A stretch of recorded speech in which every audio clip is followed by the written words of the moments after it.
The multiverse is a tapestry of infinite realities, each governed by its own immutable laws, its own definitions of power, its own ceiling for what a living thing can become. Most realities never touch. Most threads in that tapestry run parallel forever, close enough to feel the heat of another universe, but never crossing, never colliding. But sometimes, rarely, violently, without warning, the fabric tears. And what falls through that tear lands in a universe that was not built to receive it. John Homelander, the most powerful man on Earth, the apex of Vought International's century-long experiment in manufactured divinity, fell through one of those tears at approximately the speed of sound. And he did not even notice it happening. One moment, he had been above the clouds over Manhattan, hovering at 40,000 feet in the cold dark where commercial air traffic thinned and no camera drone could follow him.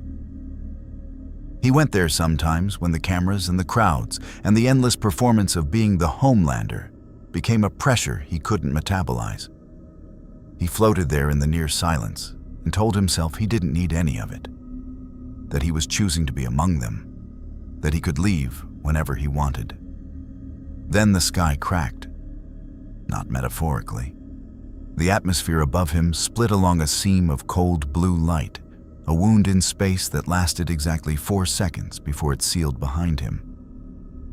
And Homelander was no longer above Manhattan. He was no longer above Earth.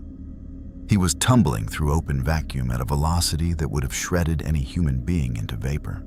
And for exactly 2 seconds, the first 2 seconds of genuine disorientation he had experienced in years, he did not understand what was happening. The stars were wrong. That was the first thing that penetrated. He had spent enough nights above cloud cover to know Earth's star field, and this wasn't it. The constellations were unfamiliar, the arrangement of light ancient and alien, and beneath him, far beneath him, close enough to fill half his field of vision, was a planet that was not Earth. It was burning. Not metaphorically, not partially. The entire northern continent was a sheet of fire visible from orbit, glassed smooth in sections where temperatures had exceeded anything naturally possible. The remaining landmass choked in smoke columns that rose high enough to kiss the upper atmosphere. Homelander stopped tumbling. He righted himself through pure instinct and hovered in the vacuum, cape drifting in zero gravity, and stared at the burning world below. He was in space. The thought arrived not with panic, but with a slow, recalibrating arrogance. The psychological immune response of a man whose identity depends on never being caught off guard. Fine.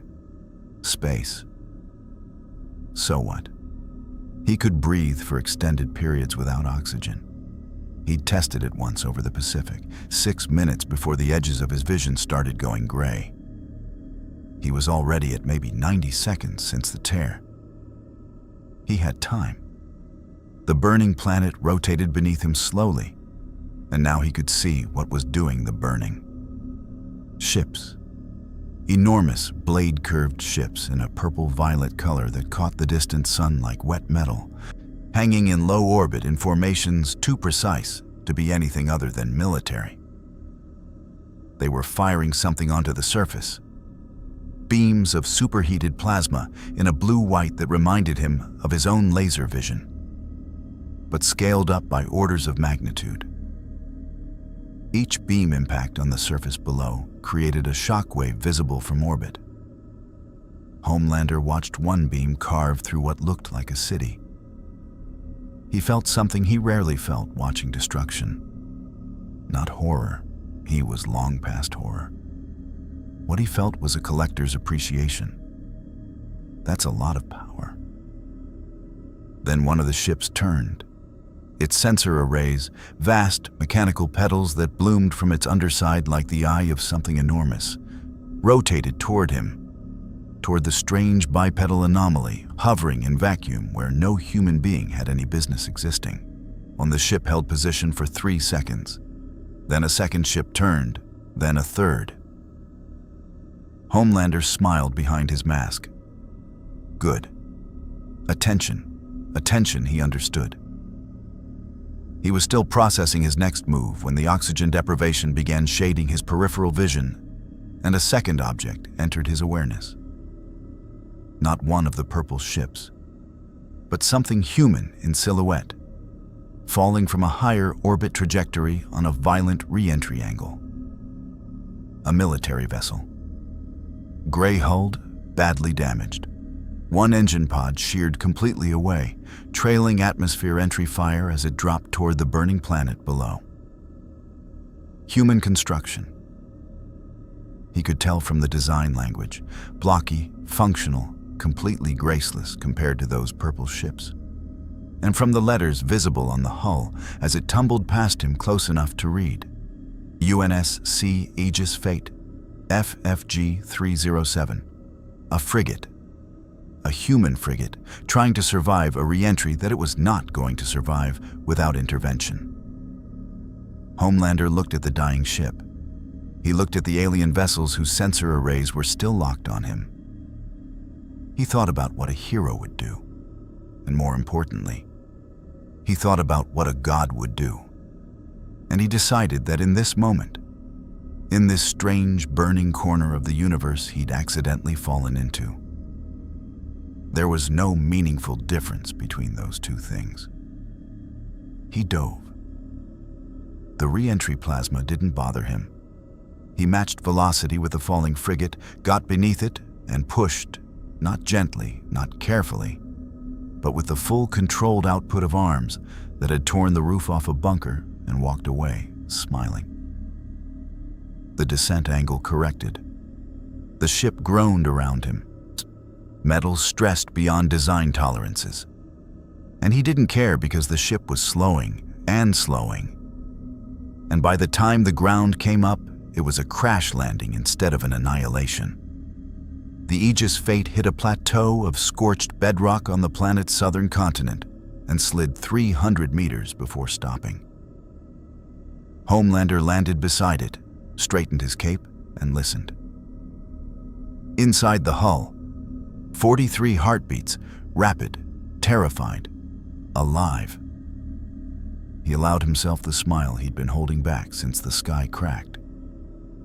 Let's see what you've got. If you want to see more crossover battles and unexpected universe collisions, hit that subscribe button and drop the name of a character and universe you'd want to see in the comments below. Let's explore the infinite together. The Aegis Fate had seen better decades. Her hull was a catalog of violence, plasma scoring along the port side so deep it had melted through 2 interior bulkheads, a breach in the cargo bay sealed with emergency foam that was already browning at the edges from residual heat, and a main gun that had been sheared off somewhere above the stratosphere, leaving a ragged socket of torn metal that whistled in the planet's thin wind. She had launched from the UNSC's emergency staging point above Reach 18 hours ago with a crew of 61. 43 heartbeats remained. The math of that subtraction was written in the faces of everyone Homelander could see through the frigate's viewports as he walked its length, hands clasped behind his back, head tilted with the casual curiosity of a man inspecting livestock. He gave them 40 seconds to come out on their own. When nobody emerged, he found the nearest airlock, gripped the exterior handle, a mechanism rated to withstand explosive decompression and direct plasma impact, and pulled. The entire door came away in one hand. He set it down beside the hull with the careful precision of someone demonstrating restraint and stepped inside. The airlock cycling sequence tried to engage automatically. He stood in the chamber while emergency klaxons wailed and red lighting strobed across his face, and waited for the inner door with the patience of a man who has never needed to hurry anything in his life. When the inner door didn't open on its schedule, he pushed it. This one he didn't bother setting down gently. The corridor beyond smelled of burning insulation, blood, and a chemical retardant that had been deployed against an electrical fire in the recent past. 3 crew members in gray UNSC fatigues backed against the far wall the moment they saw him, 2 of them raising weapons, compact submachine guns, the kind of thing Homelander had watched soldiers carry on news footage his whole life. The third, a young woman with a burn across half her face and the rank insignia of a lieutenant junior grade, didn't raise her weapon. She stared at him. "The flag," she said. Not a question, not even surprise, really. Just an inventory of facts. "That's an American flag." "It is," Homelander said pleasantly. "We're not—" She stopped, recalibrated. The professionalism of someone trained to function in situations that broke other people's minds. "We're not in human-controlled space, but we're not in any charted system. How did you—" "I flew here," Homelander said. "How did you get here?" The 2 with weapons exchanged a look. He watched their trigger fingers, watched the micro-tension in the tendons, the decision calculus happening behind their eyes, and felt the familiar low-grade boredom of being in a room full of people deciding whether to shoot him. They always decided the same way eventually. Either they didn't shoot or they shot and then learned something. "Lower your weapons," the lieutenant said quietly. The 2 complied, though neither relaxed. Smart. "I'm Lieutenant Keiko Asamura, UNSC Navy. This is what remains of the crew of the Aegis Fate." She held his gaze with an effort he could see costing her. "Sami, you pulled us out of that re-entry." "I did." "Why?" The question landed with a directness that he hadn't expected. Not "thank you," not "who are you," not the breathless gratitude he was accustomed to from people he'd just saved. Just why? Delivered with the flat pragmatism of someone who'd learned that, in this universe, nothing came without a price tag.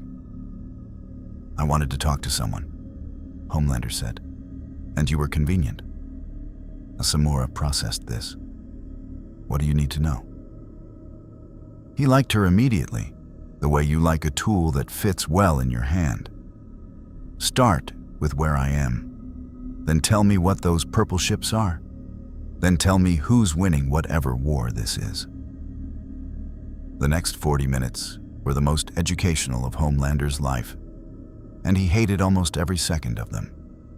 The Covenant, a hegemony of alien species united by religious doctrine, and a prophet caste that had spent decades doing to humanity what he'd just watched them do to that continent. Systematic, theological annihilation. Not conquest, obliteration. They didn't want human territory or human resources. They wanted human extinction, prosecuted with the methodical patience of people who believed they were fulfilling divine mandate. The UNSC, the United Nations Space Command, humanity's military government across dozens of colonized worlds, had been fighting them and losing for 26 years. Reach had fallen. Dozens of colonies had fallen.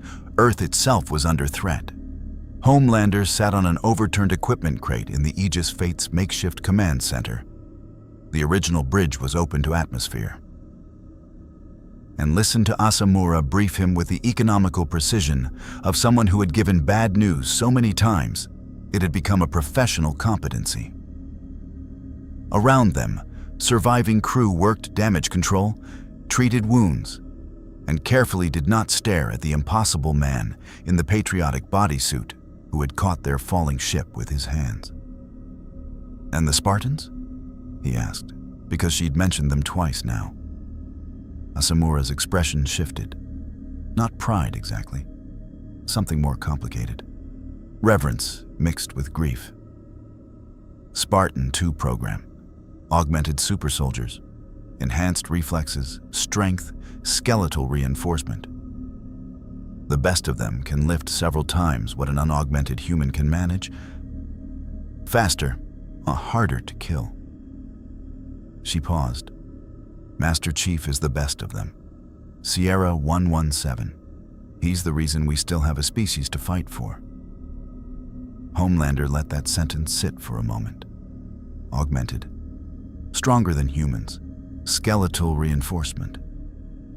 He thought about what his laser vision had done to the last reinforced thing that had tried to stop him, and felt the quiet comfort of certainty settle back into place. He'd been briefly impressed by the scale of this war. He was less impressed now. "So, this Master Chief," he said, "how strong are we talking?" Before Asamura could answer, the ship's emergency sensor array, running on backup power, jury-rigged to a handheld display, chirped once. She looked at it. Something moved across her face that Homelander cataloged automatically. Not fear of the Covenant, something different, and something almost like relief and alarm simultaneously. "We've got an inbound Pelican," she said. "UNSC transponder, it's..." She stopped, read the signal identifier again, looked up at Homelander with an expression he couldn't quite parse. It's him. The crash site went quiet in the specific way that spaces go quiet when everyone in them suddenly becomes very conscious of their own breathing.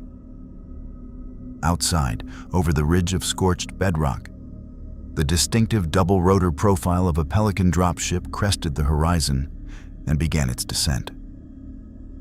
Homelander watched it through the hull breach with his telescopic vision, read the call sign on its fuselage, and then focused on what was in the troop bay. One figure, green-gray Mjolnir armor, 7 feet tall, visor the color of old gold catching the light of the system's distant sun, sitting with the stillness of something that had learned patience as a survival mechanism rather than a virtue. The Pelican landed 60 meters from the Aegis Fate's nose. Master Chief stepped out alone, MA-5B assault rifle held in a low ready grip that looked casual the way a loaded gun looks casual. He surveyed the crash site, the hull damage, the displaced airlock door set neatly beside the ship, the entry point where Homelander had pushed his way in. And then his visor found Homelander standing in the hull breach and stopped. 3 seconds of stillness. Then Master Chief walked toward the ship and did not change his pace and did not raise his weapon. And somehow that was more unsettling than if he had done both. Master Chief had fought Covenant elites who could bend light around their bodies and move faster than human reflexes could track. He had fought Flood combat forms that absorbed direct hits from a .50 caliber machine gun and kept coming. He had stood on the bridge of a Covenant supercarrier and made decisions that cost him people he'd known since childhood. And he had made those decisions without flinching, because flinching was a luxury the last Spartan II couldn't afford. He had, in the clinical assessment of every UNSC psychologist who had ever tried to evaluate him, a threat response system so thoroughly recalibrated by 2 decades of impossible combat that almost nothing registered as surprising anymore. He looked at Homelander for a long moment. Then he looked at the airlock door sitting neatly beside the hull. Bumper, then he looked back at Homelander. "You pulled the door off," he said. His voice through the helmet's external speakers was flat, factual, the tone of a man filing information rather than expressing an opinion. "It was locked," Homelander said. "It's rated for explosive decompression." "I know. I could tell when I pulled it." Homelander tilted his head. "You're the chief." Master Chief Petty Officer John 117, UNSC Naval Special Warfare. A pause that carried the weight of professional assessment. "You're not Covenant. You're not Forerunner.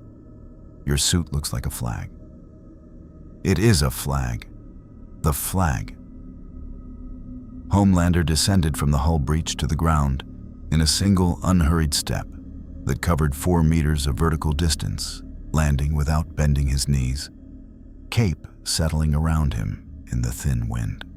He watched the chief's posture as he approached, watched for the flinch, the step back, the instinctive recoil that he'd learned to read in people the way a musician reads sheet music. The chief's posture didn't change at all. You don't seem impressed. I'm processing, the chief said. Most people process faster when someone lands from 4 meters without bending their knees. Most people haven't seen what I've seen. The golden visor tracked him with a steadiness that Homelander found, for the first time in recent memory, genuinely difficult to read. There was no face behind that visor. No eyes to find and hold and do the thing he did. The thing where people looked into his eyes and their lizard brain told them they were in the presence of something that could end them, and they made themselves small. The visor gave him nothing. Lieutenant Asamura reported you pulled the Aegis Fate out of a fatal re-entry with your hands. Correct. And you flew here through vacuum. Also correct. The chief was quiet for a moment. Around them, the burned planet creaked in its own destruction. Distant structural collapses from the glassed continent carried on the wind, a sound like the world clearing its throat. Where are you from? Earth. Homelander watched the chief absorb this. Not your Earth. Mine. Different.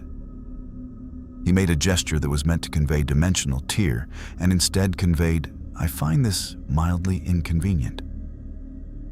I was in my atmosphere, then I was in yours. I don't have a complete explanation for the mechanism. Slip space anomaly, the chief said. Not to Homelander, but apparently to the AI. Cortana, Asamura had mentioned, a smart AI living in the chief's armor, that Homelander couldn't see or hear. Whatever response he received was internal. He processed it for 2 seconds. There was an uncharted slip space event recorded by Covenant long-range sensors 14 minutes before the Aegis Fate picked you up on visual. They didn't investigate. They were busy glassing the northern shelf. A beat. You came through a hole in space. That's what I said. You said you didn't have an explanation. I said I didn't have a complete one. Homelander felt the conversation developing an irritating quality. The sensation of talking to someone who was processing him rather than reacting to him. Treating him as a variable to be assessed rather than a presence to be reckoned with. He wasn't accustomed to being processed. Are we going to do this much longer? Or are you going to tell me what you need from me? The chief's helmet tilted slightly. What makes you think I need something from you? You flew out here alone. No backup, no additional Spartans. You came to look at me personally, which means you want something that you don't want witnessed, or you wanted to assess me before deciding whether I'm an asset or a threat. Homelander smiled. I'm very good at reading people, Chief. It's one of my things. Another silence. The wind moved between them. Both, the chief said finally. Honest. Good. Homelander appreciated honesty from people who were going to be useful. So, asset or threat? Undecided. The chief lowered his rifle fully, not putting it away, just taking it out of ready position. Yet the gesture of a man who acknowledged that the weapon was decorative in this particular conversation. Your strength is beyond anything in our current threat index. Your flight capability and apparent vacuum survival put you above any non-Covenant, non-Forerunner entity we've cataloged. You pulled a frigate out of re-entry, which requires approximately another internal consultation. 400 times the strength of an unaugmented human. I've never actually measured, Homelander said. Cortana has. Rough estimate from the Aegis Fate's mass and descent velocity. The chief paused. You're stronger than me. The statement arrived without ego, without resentment, without the performance of masculine threat assessment that Homelander was used to from powerful men who discovered that fact. Just a clean acknowledgement, filed and integrated. It was the most disarming thing anyone had said to him in years, and it annoyed him precisely because of that. "Yes," Homelander said. "I am." "That makes you potentially valuable and potentially catastrophic," the chief continued. "The Covenant has been glassing human worlds for 26 years. We are losing. We have been losing. Earth is the last major population center we can still defend, and we are not certain we can defend it." He let that sit. Not for effect. The chief didn't seem to traffic in effect, but because it was true, and truth sometimes needed a moment of silence to fully land. "If you're willing to fight, you could change the calculus of this war." Homelander looked out at the burning horizon. At the Covenant ship still hanging in low orbit, he's still methodically erasing what had been a city 3 hours ago. He thought about what Asamura had told him. 26 years, dozens of colonies, billions dead, and felt something stir in him that he'd learned to perform so often he sometimes forgot it was also real. Outrage at the powerful preying on the helpless. It was real right now, distant, but real. He also thought about what it would mean to be the thing that turned a losing war. The gratitude, the worship, an entire species owing its survival to him.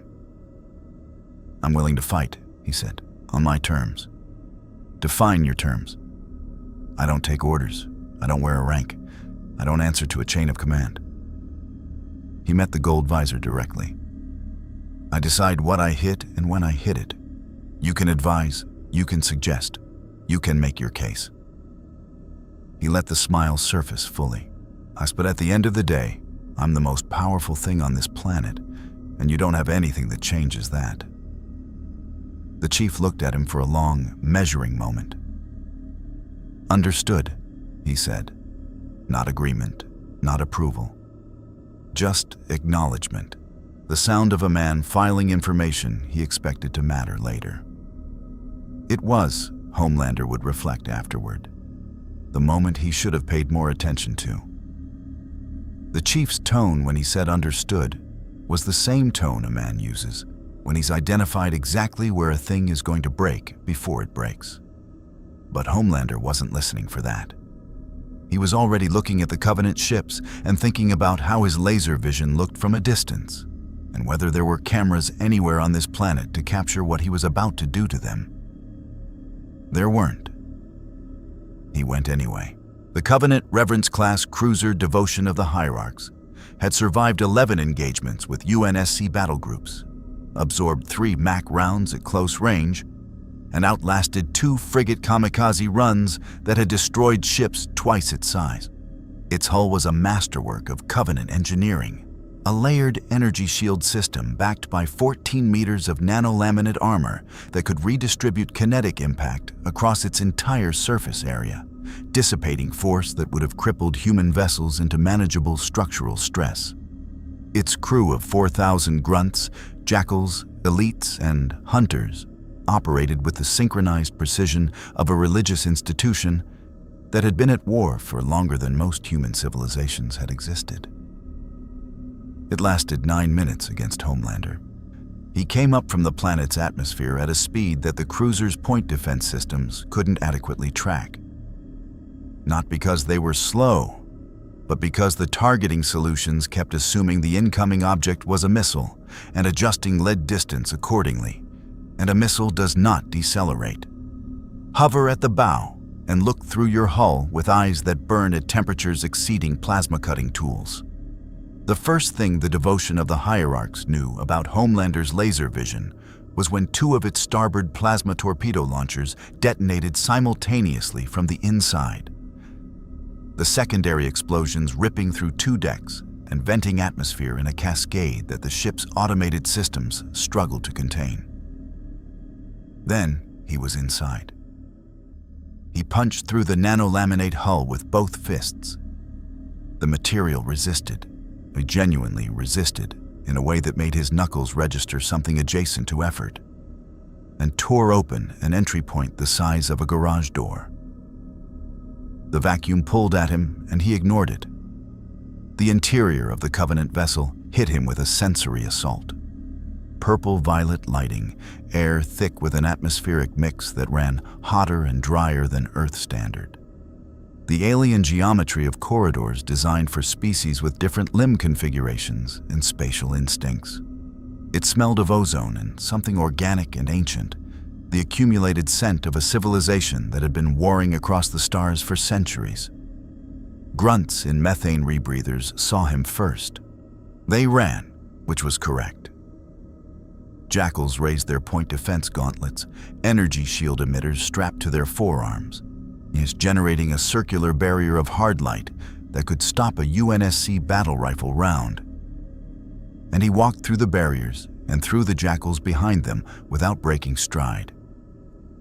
Careful enough not to kill them because corpses were inconvenient to walk over. The barriers crackled against his chest and did nothing. He noted this with interest. Energy shields. So the shield technology is external rather than biological. That's useful to know. And kept moving toward the ship's gravity lift core, which Cortana had briefed him on through an earpiece communication the chief had given him before he launched. The elites were a different conversation. 2 of them were waiting at the corridor junction outside the cruiser's bridge. 7-foot bipedal warriors in violet combat harness. Energy swords already ignited.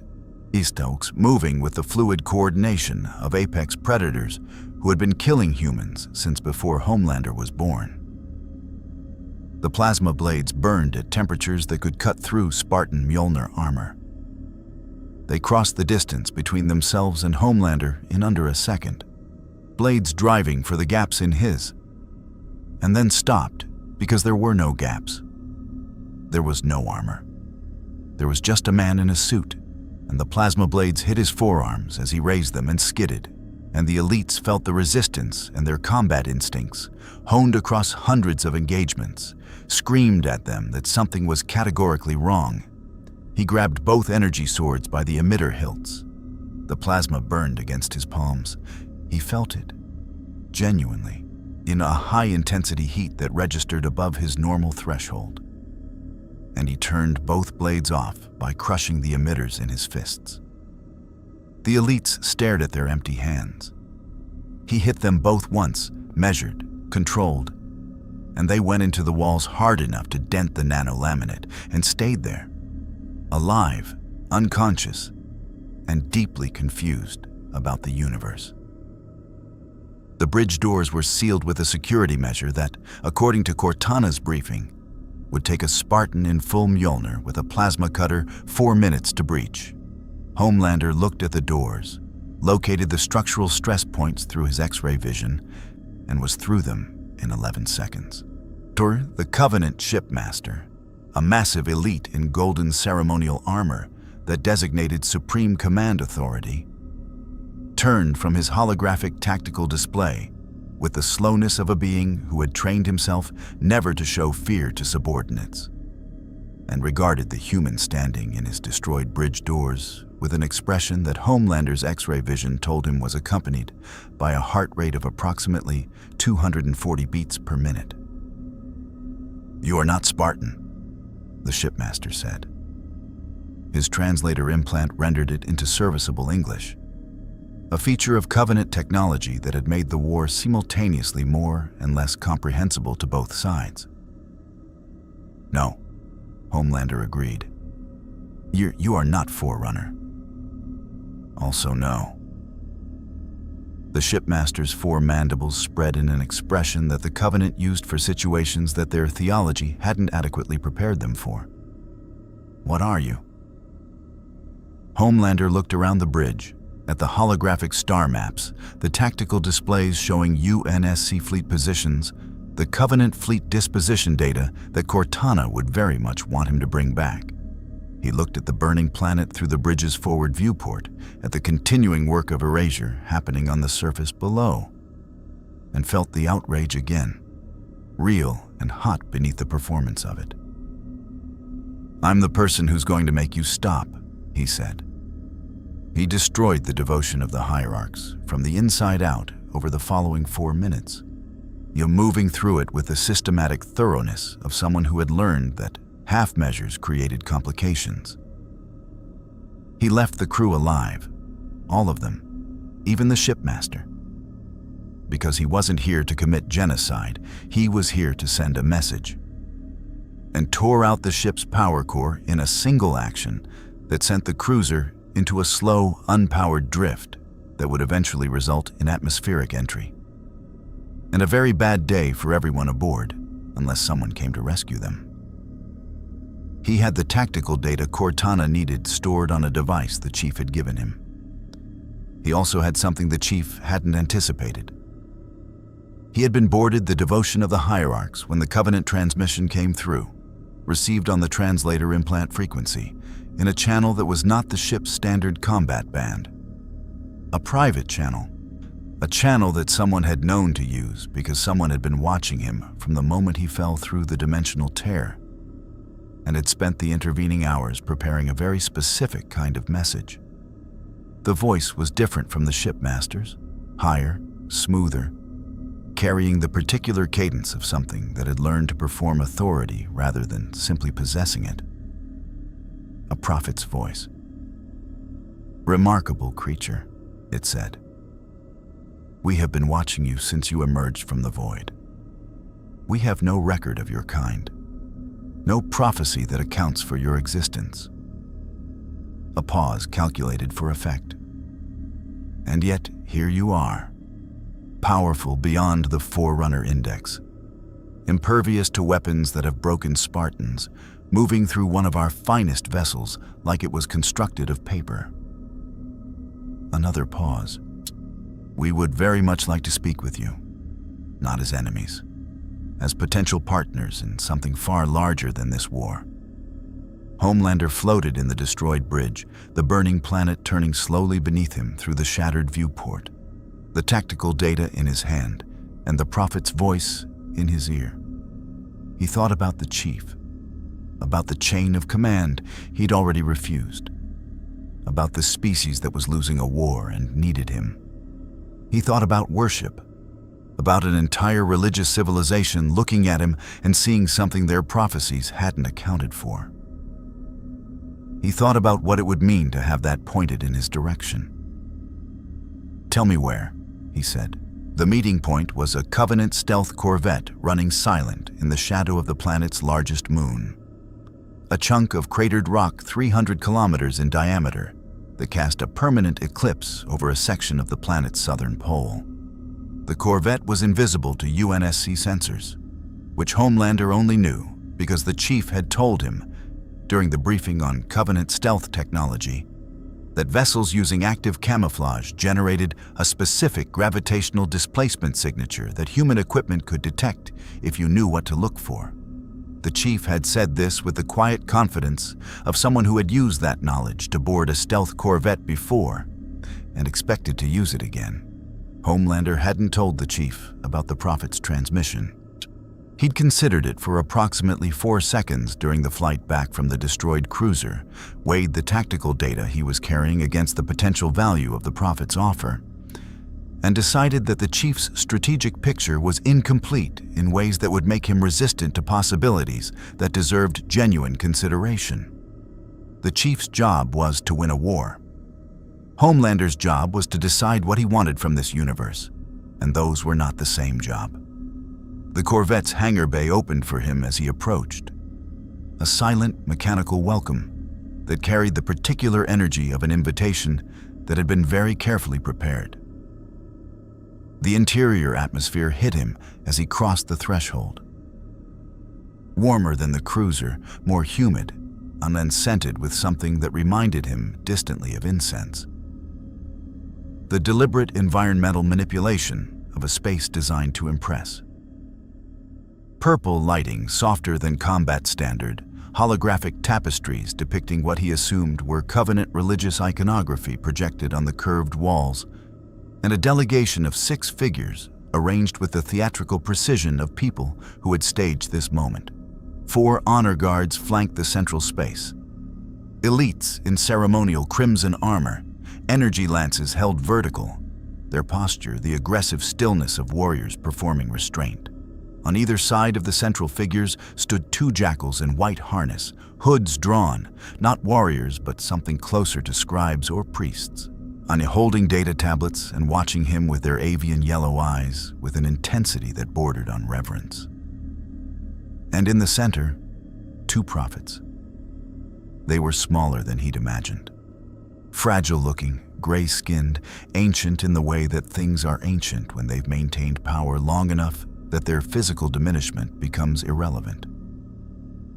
They floated in hovering gravity thrones that elevated them to eye level, their robes heavy with ceremonial embroidery, their eyes large, dark, patient, fixed on Homelander with an expression he recognized immediately because he had worn it himself in 100-vote conference rooms. These were men, creatures, who had decided what he was worth before he walked into the room. The one on the left spoke first. His translator rendered it in the same smooth cadence as the transmission.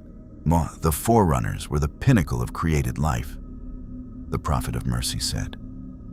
So we believed for 10,000 years. Their technology, their architecture, their gifts to those who walked the path. He let his gaze move across Homelander with the slow thoroughness of appraisal. You have made us reconsider the completeness of that belief. I have that effect, Homelander said. The prophet on the right, older, his gravity throne more ornate, inclined his head. The truth, Homelander would learn later. The one who ran things. You emerged from a void our instruments cannot chart. You survived vacuum without technological assistance. You dismantled one of our finest vessels from the interior and departed with its crew breathing. A pause of genuine consideration. The Forerunners built machines that could do these things, like you are not a machine. Definitely not. Then you are something the Forerunners did not build. Something that exists outside our understanding of the great journey. Truth's eyes were patient in the way that very dangerous things are patient. The patience of something that has waited long enough that waiting has become indistinguishable from confidence. This presents a theological question of some significance. And a practical opportunity, Homelander said, because he hadn't come here for a theology lecture. Truth's expression shifted almost imperceptibly. The micro-adjustment of a politician who has just confirmed that the person across from him is as transactional as hoped. Yes, a practical opportunity. He gestured, and one of the jackals activated a holographic display that filled the center of the room. A star map, dozens of systems highlighted in amber, a network of fleet positions and projected invasion corridors that made the tactical data in Homelander's pocket look like a rough sketch.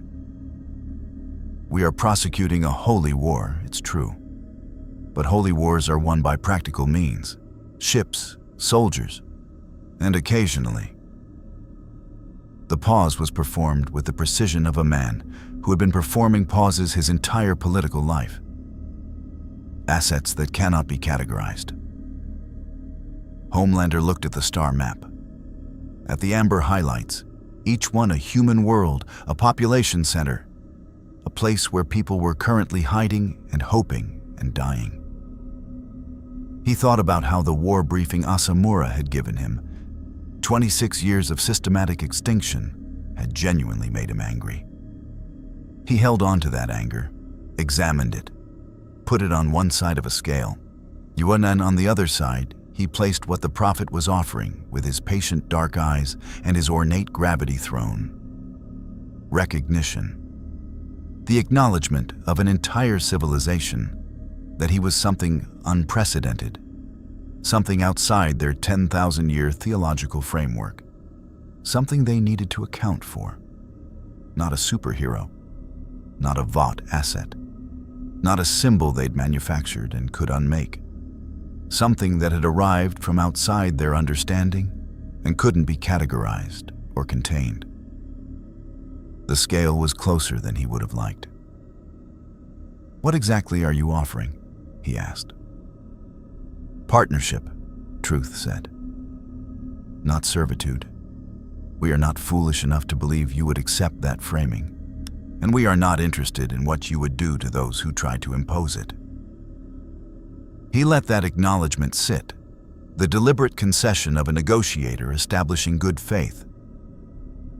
We offer information, resources, our complete technological apparatus placed at your disposal for navigation, communication, and investigation of the dimensional anomaly that brought you here. We have Forerunner translocation technology that may be able to reconstruct the specific slip space signature of your arrival point. A meaningful pause. A way home, if you want it. The room was very quiet. Homelander kept his expression pleasantly neutral and felt the scale tip. A way home. Not eventually, not theoretically. Active Forerunner technology applied to a specific problem that the UNSC couldn't even begin to conceptualize, and the chief could offer him a war to fight. The prophets were offering him a door. And in return? He asked. In return, Truth said, you do nothing that you would not do regardless. You are powerful. You act according to your own nature. We simply ask that when your nature and our interests align, and we believe they will align frequently and productively, you do not interfere with the great journey's prosecution. Another pause. We do not ask you to kill humans. We ask only that you do not prevent us from doing so. There it was. Clean, simple, honest in the way that only deeply dishonest offers can afford to be. Homelander looked at the star map, at the amber highlights. He thought about 43 heartbeats on a damaged frigate, about Asamura's burned face and flat professionalism, also about the chief walking toward him across scorched bedrock without changing his pace or raising his weapon, and the quality of stillness that walk had contained. The stillness of someone who had been taught by experience that the universe was genuinely terrible and had decided to stand in front of it anyway. He thought about what kind of man lets a species die for a door. He thought about what kind of man he was. I need time to consider, he said. Truth nodded, as if this was the expected answer.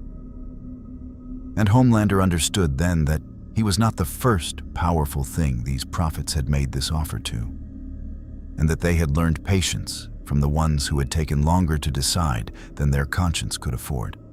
He flew back toward the planet with the tactical data in his pocket and the prophet's offer in his chest, and said nothing to the chief when he landed.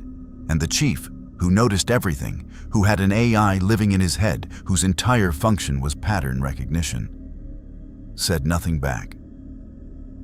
Which was, Homelander was beginning to understand, the chief's version of saying everything.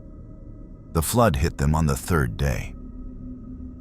It came from the planet's equatorial zone, a region the UNSC had designated a no-fly area after long-range sensors picked up anomalous biological readings in the ruins of what had been a mid-sized colonial settlement before the Covenant glassed the surrounding area and inadvertently cracked open something buried beneath the settlement's foundation that should have stayed buried until the heat death of the universe. Asamura had tried to explain the flood to Homelander the evening before, sitting in the Aegis Fate's makeshift command center with a data tablet showing pathology reports and combat footage. And she had used the word parasite, which was technically accurate and also catastrophically insufficient. The flood was not a parasite the way a tapeworm is a parasite. The flood was a parasite the way a wildfire is a parasite. Something that didn't consume its host so much as convert it, restructuring living tissue at the cellular level into a delivery mechanism for its own propagation, driven by a collective intelligence older than the Forerunners, who had built a galaxy-spanning weapons network specifically to contain it. Infection forms were the leading edge.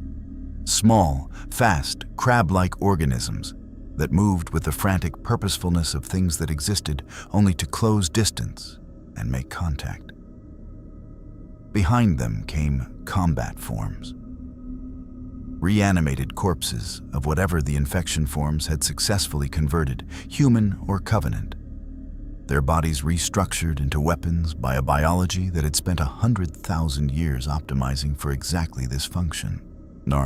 Homelander watched the first wave come over the ridge from an altitude of 200 meters and felt something move through him that he spent 3 full seconds identifying before he recognized it as unease. Not fear. He was clear on that distinction. Fear was what other people felt. This was unease. The specific cognitive discomfort of encountering a category of problem that his usual toolkit didn't immediately map onto. The Flood wasn't an army with a command structure he could decapitate. It wasn't a faction with a leader he could threaten or a population he could intimidate. It wasn't even alive in any sense that his particular skill set was designed to address. It was a process. A biological inevitability moving across the landscape with the mindless momentum of weather. He hit it anyway. His laser vision carved through the leading edge of the infection form wave, and the heat was sufficient. The Flood biology, optimized as it was, had not been optimized for temperatures exceeding 10,000 degrees Kelvin at point source. And the infection forms in the beam's path simply stopped being infection forms and became ash. He swept the beam in a controlled arc and cleared 100 meters of approach in 4 seconds. And for exactly that long, it seemed like this was going to be the kind of problem he could solve by pointing his eyes at it until it went away. Then the combat forms reached the Aegis Fate's perimeter. They moved wrong. That was the first thing. The specific wrongness of bodies operating outside their biological parameters. Joints articulating past their natural range. Speed generated by musculature that had been restructured to ignore the limitations that kept living things from tearing themselves apart. A human combat form that had been a UNSC Marine 12 hours ago came at him at a speed that was almost Spartan comparable, and grabbed his arm with both hands and pulled with the hysterical strength of something that had no concept of injury and no governor on its own force output. And he felt his arm move in a direction he hadn't chosen. He looked at the hands on his arm, at the distorted face above them. Something that had been a person recently, with a name and a service record and probably people somewhere who didn't know yet. He fired his laser vision at point-blank range and the combat form stopped. "Chief." He said it into the earpiece with a flatness he was surprised to hear in his own voice. "I need a tactical picture, now." "Already on it." The chief's response was immediate. He'd been moving since the first sensor alert, coordinating the surviving Aegis Fate crew into defensive positions with the quiet efficiency of someone who had done this before, and survived it by refusing to treat any moment of it as exceptional. Flood Emergence Point is the excavation site 3 kilometers northeast. If it has a proto-grave mine forming, we need to know. If it does, containment becomes the priority over elimination. What's a proto-grave mine? Flood Collective Intelligence. Central node that coordinates combat forms and accelerates the infection's tactical capability. Without one, Flood behavior is semi-random. With one, it starts making strategic decisions. A brief pause filled with the sound of sustained BR-55 fire. It changes the problem significantly. Homelander processed this while physically holding a Covenant elite combat form at arm's length. The elite had been converted recently enough that its combat instincts were still partially intact, making it faster and more coordinated than the human forms, and examining it with X-ray vision to try to understand the biology. What he saw made the unease deepen. The Flood parasite had penetrated every major organ system and integrated with the nervous tissue so completely that there was no boundary left between the host and the infection. There was no elite in there to save. There was only Flood wearing an elite's musculature. He set it down and broke its central mass with one controlled strike and moved toward the excavation site. The landscape between the crash site and the origin point was a catalog of what the flood did to environments. Not just to living things, but to the physical world. A gray-brown biomass had begun spreading from the infection center, a fibrous network of flood matter that covered the ground and processed the organic material it contacted into nutrient substrate, slowly converting the terrain itself into an extension of the flood's biology. It smelled aggressively, cloyingly, the smell of biological processes running at industrial scale. And the texture of it under his boots was something he refused to think about too carefully. The infection forms came at him in continuous waves, and he burned them continuously. Laser vision sweeping back and forth, and he did not get tired, but he noticed something else. It wasn't working, not in the way that mattered. For every wave he burned, the biomass around him was processing the ash and incorporating it. And the excavation site ahead was producing more infection forms faster than he was eliminating them. And for the first time since he'd arrived in this universe, Homelander confronted the specific tactical problem of fighting something that didn't care about casualties, because casualties were just more flood. You couldn't intimidate it. You couldn't threaten it. You couldn't make it afraid. The things he did, the things that had always worked in every fight, against every enemy, required an opponent with an ego to shatter and a survival instinct to exploit. The flood had neither. It had only appetite and arithmetic, and the arithmetic was currently in its favor. He reached the excavation site and looked into the pit and saw the proto-gravemind beginning to coalesce at the bottom. A mass of converted biological material 40 meters across, integrating the nervous systems of dozens of converted beings into a single distributed intelligence. Already aware of him in the specific way that the flood became aware of things it assessed as high-value conversion targets.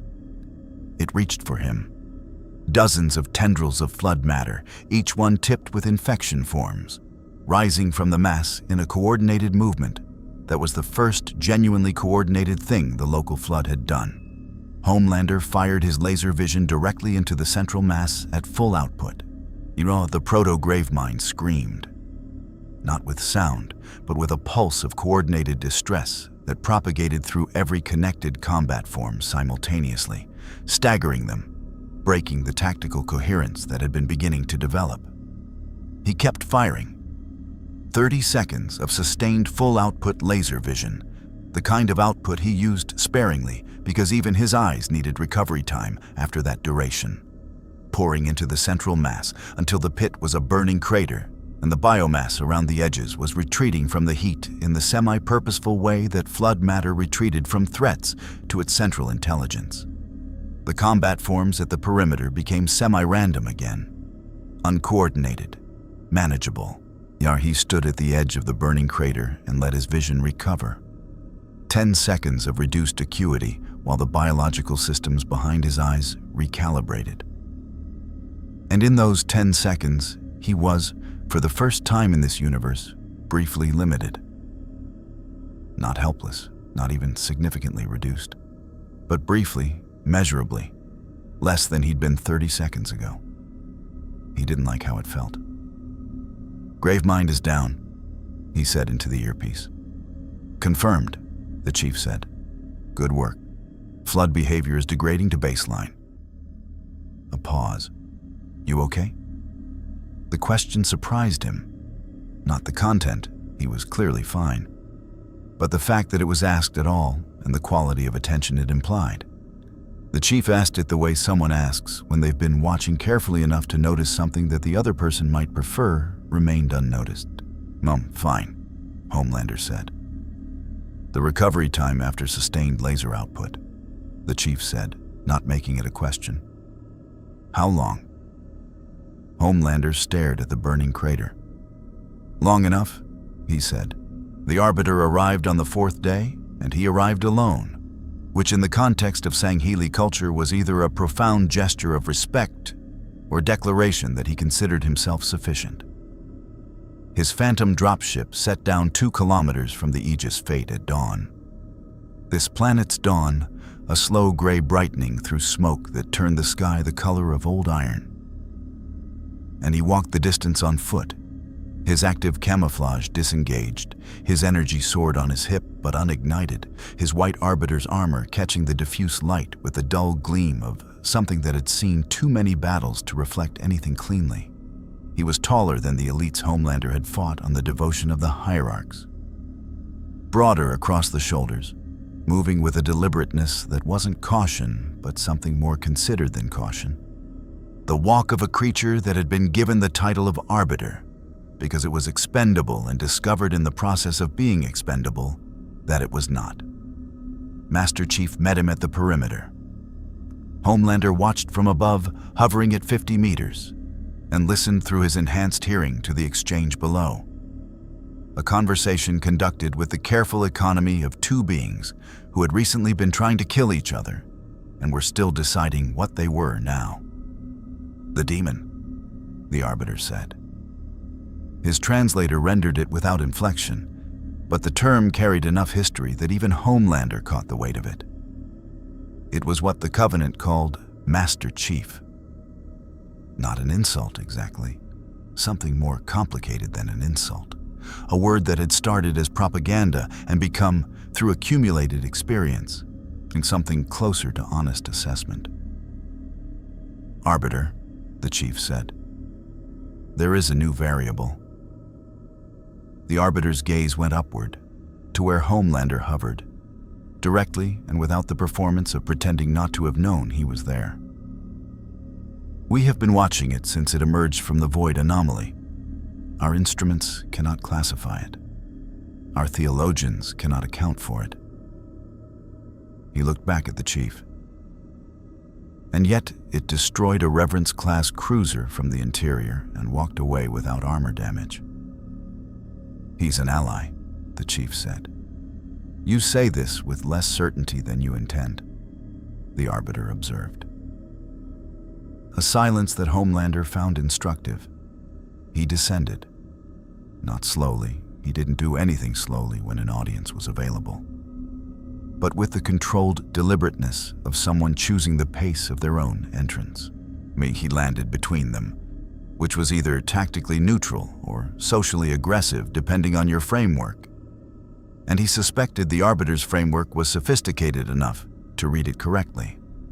The Arbiter regarded him for a long moment, with the 4-part mandibles slightly spread. The Sangheili equivalent of a focused stare, Homelander had learned. Up close, the Arbiter was more impressive than the combat elites he'd encountered. Not just physically, though physically, he was at the outer edge of what Sangheili biology apparently produced, but in the quality of his attention. There was nothing performative in how the Arbiter looked at him. No theater, no political calculation being run behind the eyes. Just genuine and careful assessment by a being who had survived long enough that genuine assessment was the only kind he bothered with. "You met with the prophets," the Arbiter said. It wasn't a question. Homelander didn't bother confirming it. "You didn't tell the Chief," the Arbiter continued. And now he did look at the Chief, briefly, with an expression that Homelander couldn't read, but the Chief apparently could. Because something shifted almost imperceptibly in the Spartan's posture. "This is consistent with what we know of your behavior pattern. You act according to your own evaluation. You do not subordinate your judgment to others." The Arbiter's eyes came back to Homelander. "In my culture, this is called either wisdom or arrogance, depending entirely on the quality of your judgment." "And what's your assessment?" Homelander asked. "Incomplete," the Arbiter said. "I have insufficient data." He clasped his hands behind his back in a gesture that Homelander recognized as deliberate. a signal that the weapons weren't coming out, a physical vocabulary of intentional non-threat. I would like to gather more. You could have sent someone. I could have. I chose not to. The Arbiter's gaze was steady. Things of significance deserve direct attention. It is a principle I have learned at considerable cost. The three of them stood in the gray morning on a burning planet, and Homelander became aware of something happening in the dynamic between these two, Chief and Arbiter, that he hadn't fully registered from 50 meters up. They were not comfortable with each other in the way that allies who agreed were comfortable. They were comfortable with each other in the way that two things that had tested each other under genuine pressure and arrived at mutual respect were comfortable, which was a different and more durable thing. They didn't need to fill silence. They had apparently shared enough of it under bad circumstances that silence between them was a form of communication. He was outside that, not threatened by it. He told himself that clearly, but outside it. "What do you want, Arbiter?" he asked. "The same thing the Chief wants," the Arbiter said. "To understand what you are, and from that understanding, to determine what you will do." He paused. "But I want to understand it differently than the Chief does. He approaches you as a military variable, a force multiplier. He is asking, how do we point this at the Covenant?" The mandibles shifted. "I am asking something else." "Which is?" "The prophets offered you something," the Arbiter said. "I don't know what. But I know Prophet Truth, and I know what he offers things he cannot control.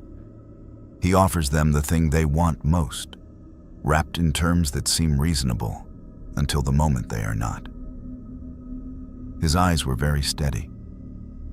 "Whatever he offered you, a way home, I would guess, because that is what I would offer something that wanted to leave.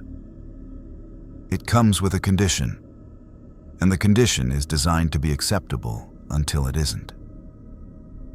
The accuracy of this landed with a precision that Homelander hadn't expected, and he spent a half-second recalibrating his assessment of the Arbiter upward by a significant margin. "You were Covenant," Homelander said. "I was their instrument," the Arbiter said. "For a very long time. I believed what they told me. I prosecuted a war I was told was holy and killed people I was told deserved to die and asked none of the questions that would have changed everything." Something moved through his expression. Not guilt exactly, but the long settled weight of someone who had processed guilt thoroughly enough that what remained was its practical residue: knowledge. "I know exactly how truth builds a cage. He starts with the door open." The silence that followed was the kind that comes after something true has been said in a context where truth has been in short supply. The Chief said nothing. He didn't need to. "What happens to the prophets?" Homelander said. "When this war ends? Assuming it ends." "Truth dies," the Arbiter said simply. "Him and every other prophet who prosecuted this genocide. That is not negotiable, and it is not my decision alone. It is the decision of every Sangheili who has been lied to, every species that was used, every world that burned for a great journey that was a fiction." His voice was level. "This is what I need you to understand about Truth's offer. He is offering you resources and passage home in exchange for your neutrality. But Truth will not survive a peace. He needs this war to continue because the moment it ends, he answers for it." The Arbiter looked at him with the directness of someone who had decided that anything less than direct was a waste of time they didn't have. "He is not offering you a way home. He is offering you a reason to let billions die while he delays his own reckoning." Homelander held the Arbiter's gaze. In 37 years of life, including 17 years as the most powerful being on his Earth, Very few things had made him feel genuinely stupid. The Prophet's offer had seemed, in the Corvette's soft purple lighting, like a clean transaction. Neutrality for passage. A door in exchange for looking the other way. Heard back in plain language on a burned planet at dawn, it sounded like something else entirely. "You came here alone," Homelander said. "No soldiers, no backup, just you." "Yes. That's either very confident or very stupid." "I was told once," the Arbiter said, and something shifted in his voice. Not warmth exactly, but the shadow of something that had been warm once and left a permanent mark on the register. That the only way to earn the trust of a demon is to walk toward it without a weapon ready. He glanced at the Chief. He knew the advice was sound. Master Chief said nothing. But Homelander had gotten better over 4 days at reading the quality of the Chief's silences. And this one sounded something like agreement. He told them about the Prophet's offer that evening. Not because the Arbiter's argument had broken through some moral barrier he'd been maintaining.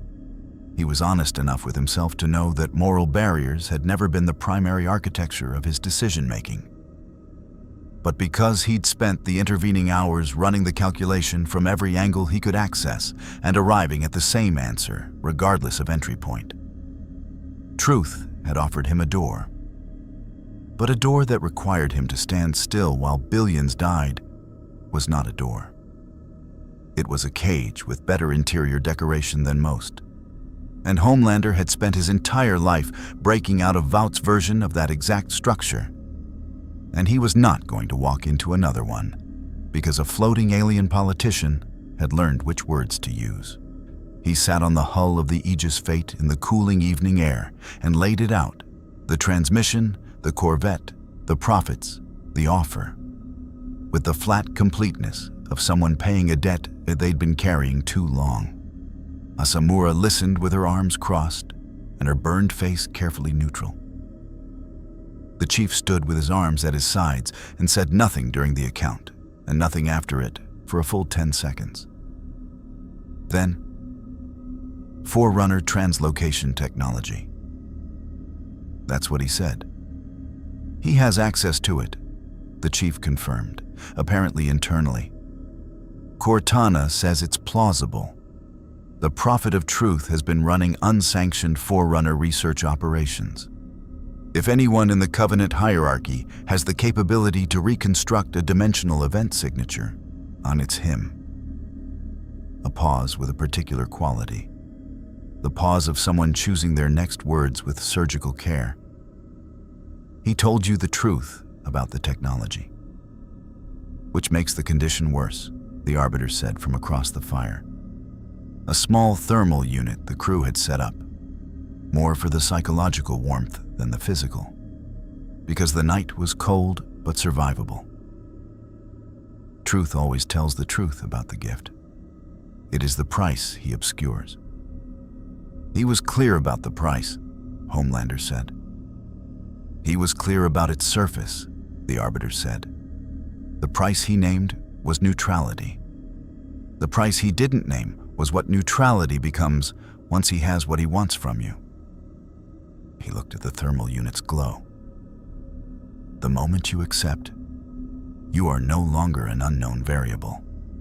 You are a known and committed one. Every faction in this war recalibrates around the fact that you have chosen truth's side. The UNSC treats you as an enemy. The Sangheili fleet treats you as an enemy. You become isolated, dependent on Covenant infrastructure, Covenant technology, Covenant goodwill. And truth knows that isolated things are controllable things. Homelander listened to this and recognized it with the deep cellular recognition of someone who had spent 17 years being managed by Vote International. The logic was identical. Make yourself indispensable to the talent. Create dependency. Surround them with your infrastructure until the infrastructure becomes the only world they know. He had broken that structure eventually, partially, imperfectly, at significant cost to everyone around him and a few people he hadn't wanted to cost. He wasn't doing it again. "So, what's the play?" he asked, and was briefly surprised by the fact that he was asking rather than deciding, and then decided not to examine that surprise too closely. The chief looked at him. "We go to the Ark." The Ark. Homelander had heard it mentioned in tactical briefings, an installation built by the Forerunners outside the galaxy's rim, the control point for the Halo array, the place where the rings could be fired or not fired, and where the entire calculus of this war was apparently going to resolve itself. The chief was going there. The Arbiter's fleet was going there. Truth was going there, because Truth had spent years manipulating events toward exactly that destination, and had assembled a Covenant fleet of sufficient size to ensure he arrived. "No, Truth will have the Forerunner translocation equipment at the Ark," the chief said. "If it exists and if it works, that's where it will be. You want to go home? The Ark is where you get there." "And Truth dies at the Ark," Homelander said. "That's the plan," the chief said. "Your plan or his?" He nodded toward the Arbiter. "Both," the Arbiter said. Homelander looked between them. Two beings who had been enemies long enough to understand each other better than most allies ever managed, aligned on an outcome that required navigating a Forerunner installation the size of a small planet, while a genocidal prophet attempted to fire a weapon capable of eliminating all sentient life in the galaxy. He thought about the scale of that, genuinely sat with it for a moment, and felt something he recognized from the rare occasions when a situation in his own world had exceeded his ability to resolve it with straightforward application of superior force. Complexity. Actual complexity. The kind that required things he was less naturally equipped for than laser vision and invulnerability. "There's something else," Asamura said from across the fire.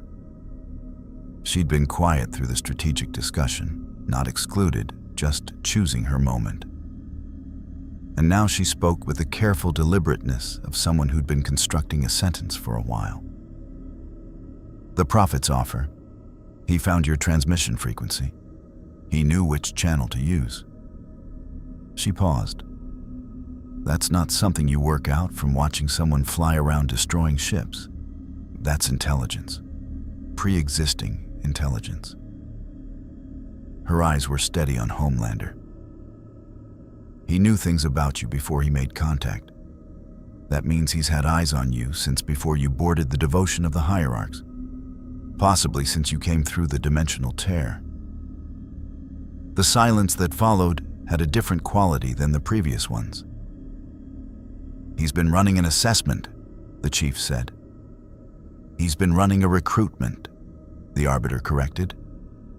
"Everything since the Void anomaly has been data gathering for a pitch. The cruiser you boarded, it was positioned in that engagement zone. The specific private channel calibrated to your biology's audio range.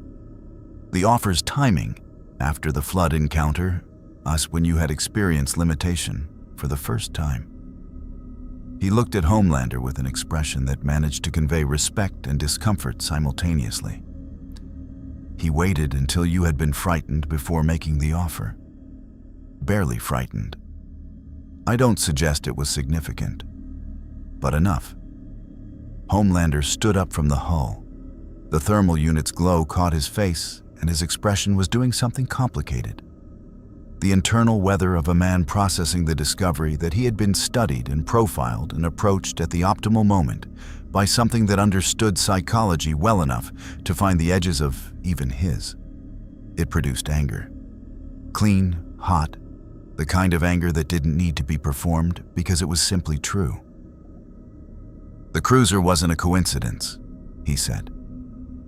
"No," the Arbiter said. "He put it in my path. Knowing I'd board it, knowing I'd find the tactical data." "Which is genuine," the chief said. "Cortana has verified it. The fleet positions are accurate." a pause. He gave you something real to establish credibility. Standard truth methodology. Homelander looked at the dark sky above the burning planet and thought about the prophet in his ornate gravity throne with his patient dark eyes and his performed pauses, and felt the anger clarify into something colder and more directed. He had been managed, subtly, carefully, with genuine craft, but managed nonetheless. A floating, ancient alien politician had identified his psychological profile from orbital observation and constructed an approach tailored to its specific architecture. He had to admit, with the grudging respect of a professional, that it was good work, and it didn't change what he was going to do with it. "When do we move for the Ark?" he asked. 48 hours, the chief said. "We need to link up with the Forward unto dawn and coordinate approach with the Arbiter's fleet." 48 hours. Homelander looked at the chief, at the Arbiter, at Asamura with her burned face and her flat professionalism, at the surviving crew of the Aegis Fate moving around their makeshift camp with the determined efficiency of people who had learned to function inside catastrophe. He thought about what kind of man lets a species die for a door. He thought about what kind of man he was, and had been, and maybe was, still becoming in whatever direction this universe was pulling him. "I need to do something first," he said. "What?" the chief asked.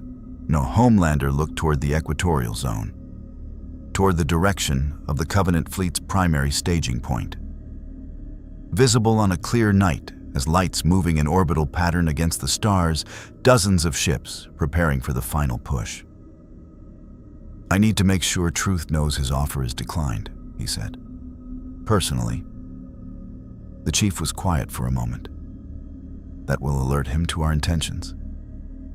"Good," Homelander said. "Let him know I'm coming." The Arbiter's mandibles shifted.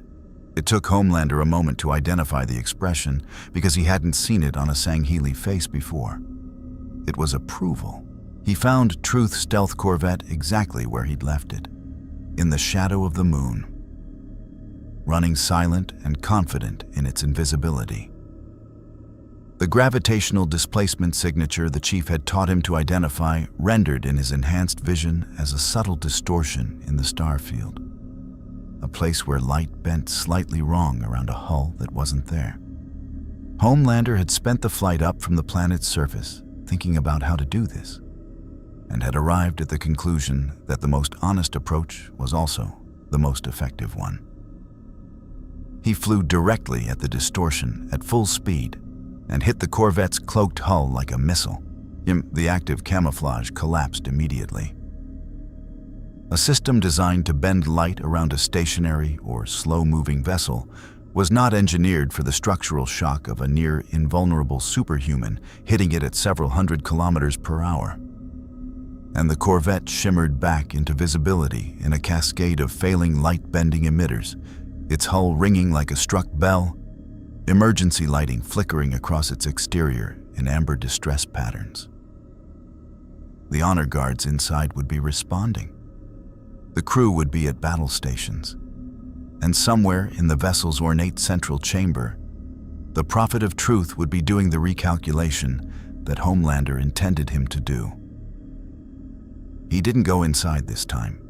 He positioned himself at the Corvette's primary viewport, the long, transparent alloy window that looked into Truth's ceremonial chamber, and waited.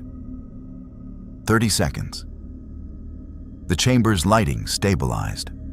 The honor guards took their positions, and Truth's gravity throne drifted forward until the Prophet was visible through the viewport, his ancient face arranged with the careful composure of a politician who had decided, somewhere between the collision alarm and this moment, that composure was still his best available option. Homelander looked at him through the transparent alloy. Then he heated his eyes, not full output, not the sustained beam that had burned a proto-gravemind to ash, but enough. Enough to let the glow build visible in his pupils. The red-white light that meant the next step was everything in this chamber becoming very hot very quickly, and held it there without releasing it. A demonstration. A sentence delivered in a language that required no translation across species or culture or theological framework. Truth looked at the light in his eyes.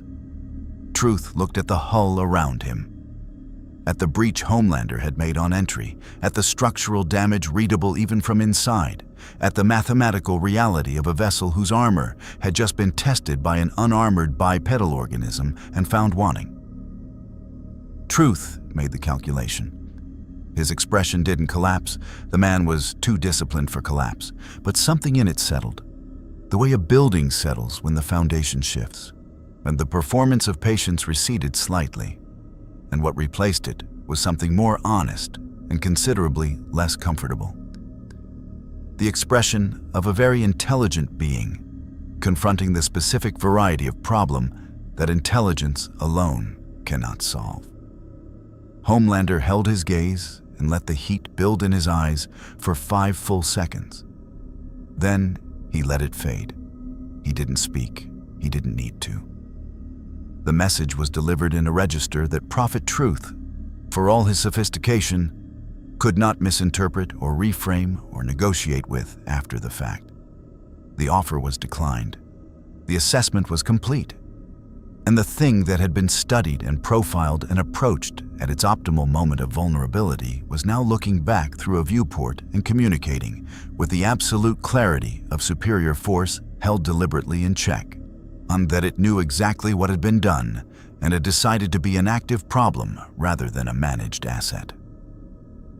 He turned and flew toward the Ark. The Forward unto Dawn was a Marathon-class heavy cruiser, older than the Aegis Fate and considerably less damaged, its MAC gun functional and its crew at something approaching full combat readiness, which in the context of what the UNSC was currently calling full combat readiness meant exhausted professionals operating on stimulants and institutional stubbornness. The Arbiter's fleet had translated in-system overnight. 15 Sangheli warships, their sleek blade profiles catching the distant sun, moving in formation with the UNSC vessels in a coordination that would have been science fiction 6 months ago and was now simply necessity. The Homelander stood on the Forward unto Dawn's observation deck and watched the combined fleet assemble and felt something he hadn't expected to feel. Invested. Not in the species, he corrected himself on that immediately, because investment in humanity as an abstract had never been his particular version of heroism. Not in the cause, exactly, because causes were things other people built and handed to him prepackaged with costumes and press releases. But in the specific people, Asamura with her burned face, the chief with his gold visor and his measured silences, the Arbiter who had walked 2 kilometers across a burned landscape alone because he decided that some assessments required direct attention. These specific, particular, difficult people in their battered ships at the edge of their capacity, pointed at an impossible destination. He was invested in them the way you get invested in things when you've bled alongside them, even slightly, even in ways you hadn't planned. The Ark was visible on approach as a geometric impossibility against the star field, a Forerunner installation built to a scale that made the combined fleet look like a handful of debris, its arms extending across a volume of space that challenged the eye's ability to establish reference scale. At its center, a portal structure that could send halo rings to any point in the galaxy, or send a dimensional anomaly back to its origin point if you had the right equipment and the right data and access to a Prophet's unsanctioned Forerunner research archive. Truth's fleet was already there. Hundreds of Covenant vessels in high formation, the largest concentration of Covenant military power that the UNSC had ever faced in a single engagement zone, arrayed around the Ark's central structure with the systematic positioning of ships that had been planning this approach for years. And at the center of the formation, the Forerunner structure Truth needed. A control edifice built at the intersection of the Ark's primary arms, accessible from the surface below, where the Prophet and his remaining honor guard had already landed. The battle for the Ark began with the combined fleet hitting the Covenant formation at full acceleration, Mach rounds and plasma torpedoes crossing the space between the forces in a light show of mutual destruction that lit up the installation's surface below. Homelander didn't wait for the fleet action to resolve. He was already moving, through vacuum, Sarkers past exploding ships on both sides, past debris fields and energy weapon exchanges that would have vaporized anything without his specific biology, dropping toward the Ark's surface with the controlled velocity of something that had decided where it was going and was no longer interested in anything between here and there. He hit the surface at the control edifice's outer wall. The Forerunner material was different from everything else he'd punched through in this universe. Not Covenant nanolaminate, not human steel, but something ancient and geometrically perfect that resisted him in a way that registered as genuine effort for the second time since his arrival. Not impenetrable, but resistant. He pushed through it over 4 seconds of sustained force that left his arms reporting the kind of deep tissue fatigue that usually took hours of sustained effort to accumulate, and emerged into the interior with the specific mood of someone whose patience with architecture had run completely out. Truth was at the installation's control nexus, a circular chamber of Forerunner hard light interfaces and holographic star maps, where the array's firing controls existed alongside the dimensional research equipment that Cortana needed to access and that Homelander needed to destroy or leverage, depending on how the next 60 seconds developed. Honor guards. 8 of them, in the crimson ceremonial armor, energy lances ignited and moving the moment he breached the wall. He went through them with the controlled brutality of someone who had stopped being careful about the distinction between incapacitation and damage. Not killing, but not gentle. Because gentle took time, and time was the one resource the chamber's occupant was currently trying to buy. Truth had activated something.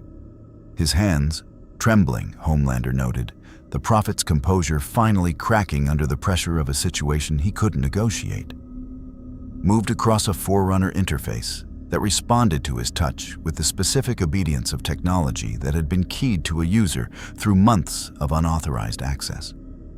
The dimensional research apparatus, a secondary system built into the control nexus, just as Truth had described it, was powering up. Not to send Homelander home, to do something else entirely. "You don't understand what this installation can do," Truth said, his voice steady through the translator in the specific way that voices go steady when their owner has decided they have nothing left to lose from honesty. The array, all the rings simultaneously, every thinking being in the galaxy, eliminated. The flood starved of hosts. The great journey completed. He looked at Homelander with the particular expression of a man whose plan has failed and who has decided to take the table with him on the way out. "You cannot stop it. The firing sequence is initiated. Even if you destroy this console." "Where's the off switch?" Homelander said. Truth blinked. "There isn't. There's always an off switch." He crossed the chamber in 2 steps and looked at the interface over Truth's shoulder with the X-ray vision he'd been running since he entered the room, reading the system architecture the way he'd learned to read structural stress points in walls, and found the power coupling that fed the firing sequence its energy. A Forerunner conduit running beneath the floor to a generator 3 levels down. He looked through 4 meters of Forerunner material and found it precisely and fired a single focused beam, narrow as a scalpel, at exactly the point where the conduit's shielding was thinnest. The firing sequence died. Now, as the holographic displays flickered and went dark, and the chamber went quiet in the specific way that rooms go quiet when the catastrophic thing that was about to happen has just been told it isn't happening. Truth looked at the dead console. Then he looked at Homelander. And Homelander looked at the Prophet of Truth, ancient, diminished, his gravity thrown offline and leaving him standing on his own for what might have been the first time in years, suddenly just a very old creature in very ornate robes in a room full of unconscious honor guards, stripped of every layer of his architecture, and felt the anger from 4 days ago, clean and hot and justified. "The dimensional equipment," Homelander said. "Show me how it works, all of it, now." Truth showed him.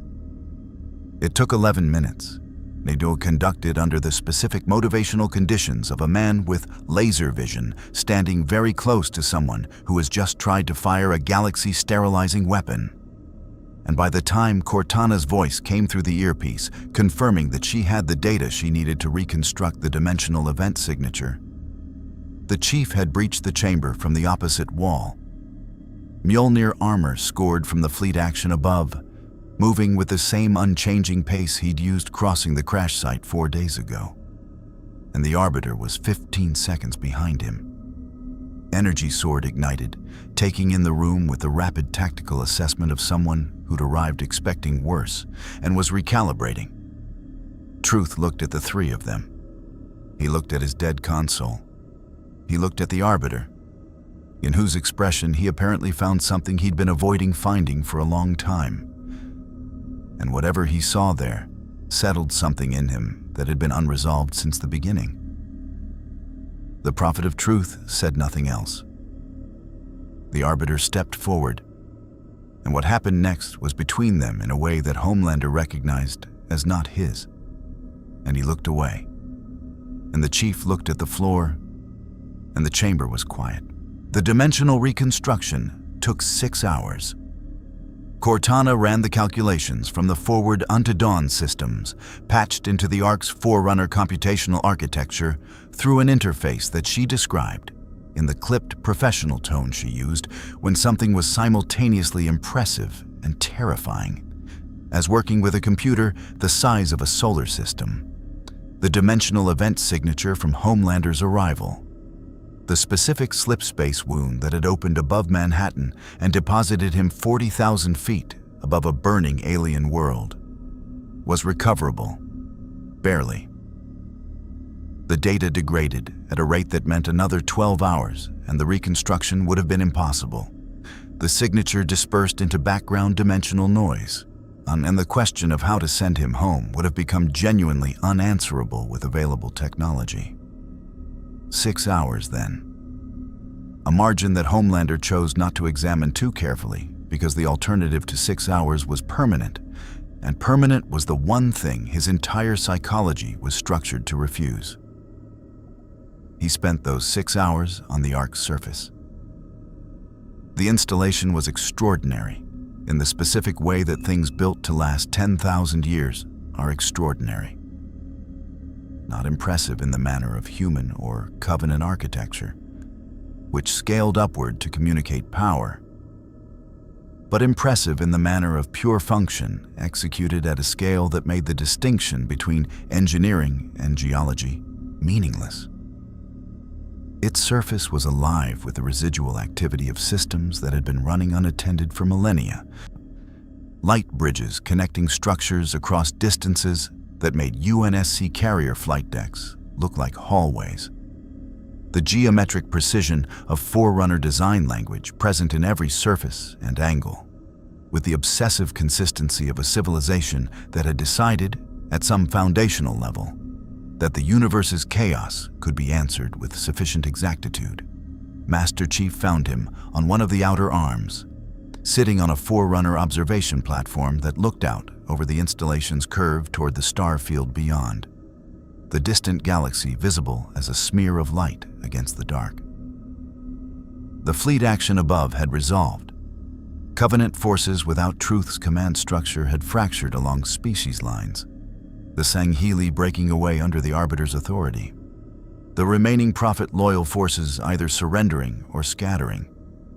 The battle ending not with a final decisive engagement, but with the particular exhausted dissolution of a war that had lost its organizing principle.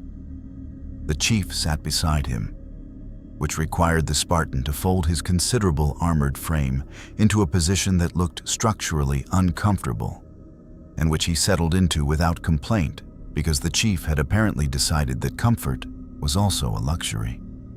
They sat in silence for a while. "Cortana says the reconstruction will be ready in 4 hours," the chief said eventually. "I know," she told me. Another silence. Below them, at the installation's central structure, UNSC and Sanghaley personnel were moving through the control nexus together. Cataloging Forerunner systems, securing Truth's research archive, Iyao doing the 10,000 practical things that followed a war's turning point with the focused energy of people who had been surviving so long that existing felt like a new skill. "You could stay," the chief said. Not an invitation exactly. More like a fact being placed on a table for examination. Homelander looked at the galaxy. "You don't need me anymore. That's not why I said it." He looked at the chief. The gold visor gave him nothing, as always. But he'd gotten better over 5 days at reading the quality of what the visor concealed. Not the expression, but the intention behind it. The chief said things because they were true, not because they were useful or strategic or designed to produce a specific response. It was, Homelander reflected, one of the more alien things about him. More alien than the Arbiter, even, who at least operated within a framework Homelander recognized. Politics, theology, the management of ego and honor, and institutional loyalty. The chief operated outside most of those frameworks entirely. He said things because they were true. "Your world needs you," the chief said. "My world has managed without me for 5 days." "Your world built you," the chief said. "Whatever that means, whatever they did to make you what you are, they're your problem, not ours." A pause. "You know that." Homelander was quiet for a moment. The galaxy turned slowly in the distance, indifferent and enormous, full of wars and species and civilizations that didn't know about each other and were probably better off that way. "I destroyed a Reverence-class cruiser," he said. "Stopped a proto-gravemind. Pulled targeting data from a Covenant tactical archive. Stopped Truth from firing the array." He looked at the chief. "And none of it will make it into any record anyone on my Earth will ever read." "No," the chief agreed. "I was here for 5 days and I saved a species, and nobody will ever know." The chief was quiet for a moment. "I know," he said. And then, with the flat simplicity of someone who had learned that the most important things were usually the ones that couldn't be photographed or broadcast or placed in front of an audience. "That matters." Homelander sat with that. It should have felt insufficient. Everything in his psychology was structured around visibility, around the camera and the crowd and the performance of being the Homelander. No, the architecture of need that Vought had built around him so thoroughly that the need and the man were sometimes indistinguishable. Anonymous heroism was supposed to be meaningless to him. He told himself that enough times that he'd nearly made it true. But he'd pulled 43 people out of a fatal re-entry before anyone was watching. He'd burned a proto-gravemind because the alternative was watching it consume everything within reach. And the calculation had been simple and instinctive and entirely unphotographed. He'd looked at the prophet's offer, the clean transaction, the door in exchange for looking away, and said no, in a universe where nobody from his world would ever know he'd been given the choice. He sat with what that meant for a while. The Arbiter found them an hour before departure, appearing on the observation platform with the quiet arrival of a being who had learned that announced entrances were a form of theater he no longer needed. He stood at the platform's edge and looked at the galaxy with them for a moment, before speaking. "The Sanghaley will rebuild," he said. "The war has cost us more than the prophets ever told us. Because what we lost was not just soldiers, but the idea of what we were supposed to be. He looked at Homelander. What you did here? The array, truth, the fleet action. History will record the UNSC and the Sangheili. It will not record a being from another dimension who fell through a tear in space and chose the harder side of a transaction. His mandibles shifted. I will remember. The chief will remember. And Cortana, the chief said. And Cortana, the Arbiter agreed. Something in his expression settled into the particular gravity of a being making a formal acknowledgement. In my culture, there is a word, vadami, for a warrior who fights in a battle that is not theirs, for people who are not theirs, with nothing to gain. It is considered the purest form of honor we have. There is no ceremony for it, no title. It is known only between the warrior and those who witnessed it. He looked at Homelander with the direct, unperformed attention that had characterized everything about him since he'd walked 2 kilometers across a burned landscape to make an assessment in person. Vadami, the Arbiter said. Homelander didn't have a response for that. He found, somewhat to his own surprise, that he didn't need one. Cortana opened the dimensional gateway 2 hours later. A Forerunner light bridge reconfigured into a translocation aperture, tuned to a specific event signature. Glowing in the cold above the Ark's outer arm, with the particular quality of light that things glow with when they are a door between one reality and another. It was smaller than the tear that had deposited him here. More precise, a deliberate opening rather than an accident. He stood at its edge and looked back. The chief stood 20 meters away, MA-5B at his side, visor catching the gateway's light. He raised one hand, not a wave, not a salute exactly, but the specific gesture of one person acknowledging another across a distance that is about to become impassable. Simple, direct, true. Homelander raised his hand back. He stepped through. The Ark disappeared, and then the Forward unto Dawn disappeared. The combined fleet and the Forerunner installation and the smear of galaxy light and everything he'd broken and burned and chosen over 5 impossible days in a universe that hadn't been built for him. All of it gone in the 4-second cold of a dimensional transit that felt, from the inside, like falling upward through silence. Then, the clouds above Manhattan, the familiar star field, Earth's atmosphere wrapping around him like something remembered. He hovered at 40,000 feet in the cold dark, where commercial air traffic thinned and no camera drone could follow him. And the city spread below him in its ordinary brilliance. And somewhere down there, Vought International was managing his image and his contracts and his mythology with the relentless professionalism of people who had never once considered that the thing they were managing might be more than what they'd made. He floated there in the near silence, thought about 43 heartbeats on a damaged frigate, about a gold visor and a raised hand, about Vadami. Then he descended slowly, back toward the world that had built him, carrying something in his chest that had no name in any language Vought had ever taught him, and that he suspected, for the first time in a very long time, might be entirely his own. In the end, the most powerful man on Earth had traveled to a universe forged by war, sacrifice, and the long, terrible arithmetic of survival, and discovered that power without purpose is just noise. Homelander came to the Halo universe as an apex predator entering an ecosystem that had been producing apex predators for decades.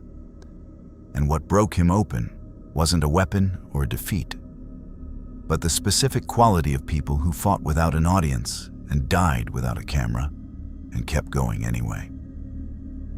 He stopped a prophet's final gambit. He chose the harder side of a transaction nobody witnessed. He received a word in a language he didn't speak, that meant the purest thing a warrior culture knew how to say.